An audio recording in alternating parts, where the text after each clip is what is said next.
गुजरात में राजनीति के दिग्गज डटे हुए हैं, अपना अपना जोर लगाया जा रहा है। बीजेपी की ओर से प्रचार का जिम्मा पीएम नरेंद्र मोदी ने उठाया हुआ है। पीएम मोदी ने चुनावी रैली में कांग्रेस और आम आदमी पार्टी को कल निशाने पर लिया। उन्होंने आतंकवाद का मुद्दा उठाया और आरोप लगाया कि विरोधी दल सेना के सामर्थ्य पर सवाल करते रहे हैं। उन्होंने कहा कि विरोधी दलों ने सर्जिकल स्ट्राइक पर सवाल उठाए। इन लोगों से गुजरात को बचाना है।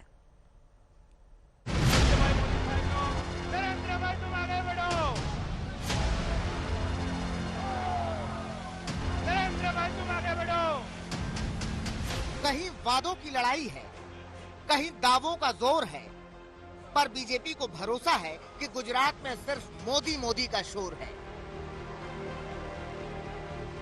यही वजह है कि वोटिंग से ठीक पहले पीएम मोदी ने फिर से गुजरात में डेरा डाल दिया है। गुजरात में बीजेपी को बड़ी जीत दिलाने का जिम्मा संभाल लिया है। आप याद करिए, दिल्ली में जब बाटला हाउस एनकाउंटर हुआ तो कांग्रेस के नेता आतंकियों के समर्थन में रोने लगे। कांग्रेस आतंकवाद को भी वोट बैंक की नजर से देखती है, तुष्टीकरण की दृष्टि से देखती है। चुनावी रैलियों में पीएम मोदी बीजेपी सरकार के दौरान गुजरात के विकास की गौरव गाथा बता रहे हैं। विरोधियों की नीति और नीयत पर सवाल उठा रहे हैं। बोलो भारत माता की। यहां हम गुजरात में आतंकियों को पकड़ते थे, उन पर कार्रवाई करते थे, लेकिन साथियों, कोई भूल नहीं सकता कि कैसे तब दिल्ली में बैठी कांग्रेस सरकार आतंकियों को छुड़ाने में अपनी पूरी ताकत लगा देती थी।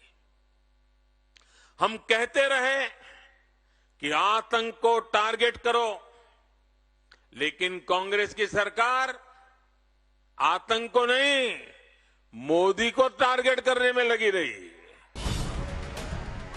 बीजेपी को विश्वास है कि पीएम की लोकप्रियता गुजरात में फिर से रंग दिखाएगी। बीजेपी एक बार फिर गुजरात में सरकार बनाएगी। गुजरात के लोग दिल से मोदी जी को चाहते हैं और गुजरात की जनता ने 2017 में कह दिया था मोदी जी 19 में सरकार बनाएंगे, और 2022 में भी गुजरात की जनता बताएगी कि 2024 में मोदी सरकार ही आएगी। और इस विश्वास को हकीकत बनाने के लिए पीएम मोदी लगातार रैलियां कर रहे हैं। रोड शो के जरिए सीधे गुजरात के लोगों के बीच पहुंच रहे हैं।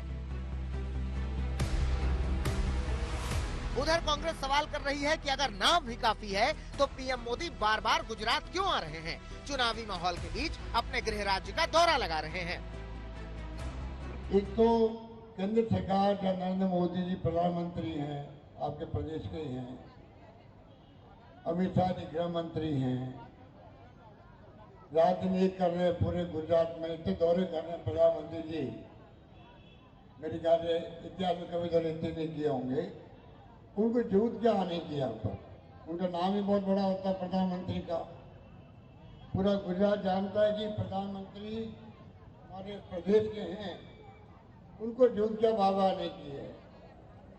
इतने घबरा हुए हैं सब लोग, बीजेपी के लोग। गुजरात चुनाव के लिए बीजेपी अपना संकल्प पत्र जारी कर चुकी है और तमाम वादों के साथ यूनिफॉर्म सिविल कोड वाला दांव भी चल चुकी है। अब विरोधियों को मात देने पीएम मोदी मैदान में हैं, जो गुजरात में चुनावी माहौल को और गरमाएंगे, बीजेपी के पक्ष में जीत वाला माहौल बनाएंगे। अहमदाबाद से गोपी घांगर के साथ आज तक ब्यूरो। नरेंद्र भाई तुम आगे बढ़ो। गुजरात का चुनावी समर अपने शबाब पर है। कांग्रेस, आम आदमी पार्टी और बीजेपी तीनों दलों ने गुजरात चुनाव में पूरी ताकत झोंक दी है। बीजेपी की ओर से तो खुद प्रधानमंत्री नरेंद्र मोदी गुजरात में चुनावी सभाएं कर रहे हैं, रैलियां कर रहे हैं। पीएम मोदी का इस वक्त भी रोड शो रहा। इन सबके बीच दिल्ली के सीएम अरविंद केजरीवाल ने दावा किया है कि आम आदमी पार्टी गुजरात में जीतेगी और सरकार बनाएगी। केजरीवाल ने बाकायदा कागज पर लिखकर यह दावा किया।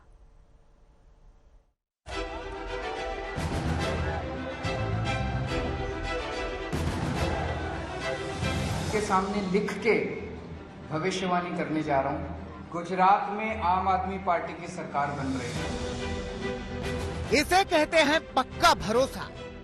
मतदान अभी हुआ नहीं, जनता ने फैसला सुनाया नहीं, मगर पहले चरण के मतदान से ठीक 3 दिन पहले गुजरात को लेकर ये केजरीवाल की सबसे बड़ी सियासी वाणी है। गुजरात में आम आदमी पार्टी की सरकार बनने की सीधी भविष्यवाणी है। कांग्रेस का वोटर ढूंढने से भी नहीं मिल रहा। जैसे एक ऐड आता है ना, ढूंढते रह जाओगे, वैसे ढूंढने से भी कांग्रेस का वोटर कहीं नहीं मिल रहा। तीसरा, भारतीय जनता पार्टी का वोटर बहुत बड़ी संख्या में, बहुत बड़ी तादाद में आम आदमी पार्टी को वोट देने जा रहा है।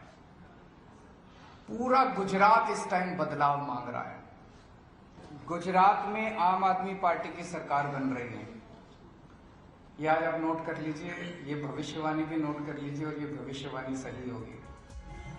अरविंद केजरीवाल का ये दावा है कि पार्टी का जोरदार प्रचार गुजरात में रंग दिखाएगा। जनता के बीच आम आदमी पार्टी का भरोसा प्रदेश की सत्ता में बदलाव लाएगा, आम आदमी पार्टी को जिताएगा और बीजेपी को पस्त कर जाएगा। और इस दावे के पीछे अरविंद केजरीवाल जनता के बीच जाकर दिल्ली मॉडल का हवाला दे रहे हैं। पंजाब में सरकार बनने के बाद आए बदलाव की तस्वीर पेश कर रहे हैं। अपनी हर चुनावी रैली और प्रेस कॉन्फ्रेंस में गुजरात की जनता को बड़ी बड़ी गारंटी दे रहे हैं। आपको जिताओ, गारंटी के साथ सुख सुविधा पाओ, आपका ध्यान किधर है, आम आदमी पार्टी इधर है। गजब का नजारा देखा गया जब हजारों गुजरात सरकार के कर्मचारी सड़कों के ऊपर उतर आए और उन्होंने पूरा सचिवालय घेर लिया। ऐसा नजारा गुजरात के अंदर कभी नहीं देखा गया था। और उनकी एक ही डिमांड थी, ओल्ड पेंशन स्कीम लागू की जाए। मैं आज गुजरात के सारे कर्मचारियों को कहना चाहता हूं कि हमारी सरकार बनेगी, 31 जनवरी तक ओल्ड पेंशन स्कीम लागू करने का नोटिफिकेशन जारी कर दिया जाएगा। लेकिन सवाल यह है कि केजरीवाल के इन दावों में आखिर कितना दम है, क्योंकि बीजेपी विरोधियों के हर दावों को हवा हवाई बता रही है। गुजरात में एक बार फिर भगवा लहराने का विश्वास जता रही है। बीजेपी को भरोसा है कि गुजरात में बीजेपी का विजय रथ अनवरत चलता जाएगा। गुजरात का आदमी बीजेपी को ही जिताएगा। कहने वाले और करने वालों का अंतर क्या है, इसलिए मैं ये भी कहना चाहूंगा कि जो कहा था वो किया है, लेकिन जो नहीं कहा था वो भी करके दिया है। ये हमारी खासियत है। हमने कब कहा था कि आपको हम ग्रीन फील्ड एयरपोर्ट राजकोट को देंगे, लेकिन हमने दिया, प्रधानमंत्री जी ने दिया, नरेंद्र मोदी जी ने दिया, और आज वो तैयार होकर के अब वो समर्पित होने वाला है। बीजेपी के दिग्गज नेता गुजरात में धुआंधार प्रचार कर रहे हैं। तमाम वादों और दावों के बीच केजरीवाल को आड़े हाथों ले रहे हैं। आम आदमी पार्टी का नमूना आया है ना यहाँ दिल्ली से,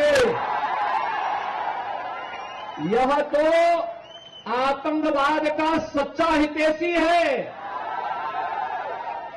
अयोध्या में राम मंदिर का विरोध करता है और जब भारत की सेना पाकिस्तान के अंदर जाकर के सर्जिकल स्ट्राइक करती है तब भारत के सैनिकों से कहता, बहादुर जवानों से कहता, इसका प्रमाण क्या है? बहादुर जवानों से प्रमाण मांगा जाता है। गुजरात में 1 दिसंबर को पहले चरण के लिए वोट डाले जाएंगे और तय है कि मतदान की तारीख के पहले हर पक्ष के और भी दावे सामने आएंगे। अब 8 दिसंबर के नतीजों में ये देखना होगा कि जनता ने किसके दावों पर अपना विश्वास जताया, किसको गुजरात की सत्ता के शीर्ष पर पहुंचाया। गोपी घांघर के साथ पंकज उपाध्याय, सूरत, आज तक। सत्येंद्र जैन की वीडियो को बीजेपी दिल्ली नगर निगम चुनाव में भुना रही है। वो आरोप लगा रही है कि आम आदमी पार्टी ईमानदारी का स्वांगत रचती है, जबकि आम आदमी पार्टी ने एमसीडी के चुनाव में कूड़े को मुद्दा बनाया है। इन सबके साथ दिल्ली नगर निगम के चुनाव में एक से बढ़कर एक दिग्गज प्रचार के लिए उतर रहे हैं।